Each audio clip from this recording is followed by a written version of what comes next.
আসসালামু আলাইকুম এভরিওয়ান, আশা করছি সবাই ভালো আছেন। আমরাও ভালো আছি। তো আজকে নিয়ে চলে এলাম নতুন একটি কেক ডেকোরেশন ভিডিও নিয়ে।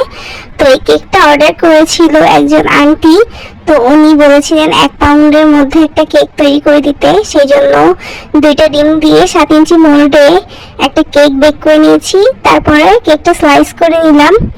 এখন নিচে হালকা ক্রিম দিয়ে, এখন উপরে দুধ দিয়ে আমরা সুগার সিরাপের কাজটা করলাম। তারপরে ক্রিম দিয়ে ভালো করে কভার করে আরেকটা লেয়ার দিয়ে দিলাম, আবারও দুধের সিরাপটা দিলাম।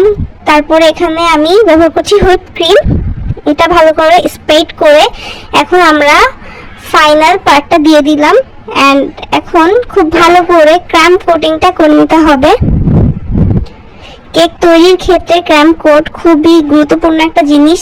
ক্রাম কোট না করলে কিন্তু কেকটা দেখতে ভালো হয় না,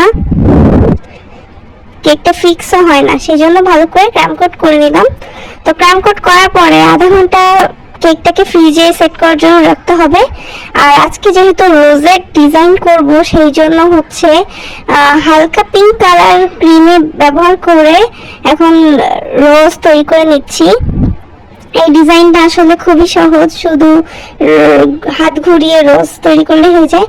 এখন আরেকটু লাইট শেডের পিঙ্ক ক্রিম দিয়ে আরেক লেয়ারের রোজ তৈরি করে নিচ্ছি। ক্যামেরাটা বোঝা যাচ্ছে না, কিন্তু এটা নিচের লেয়ার থেকে একটু হালকা শেড ছিল। এখন হোয়াইট ক্রিম দিয়েও ভালো করে পুরোটা কেক কভার করে নিব। অ্যান্ড এইভাবেই হচ্ছে আমাদের কেক ডেকোরেশনটা একদম কমপ্লিট হয়ে যাবে।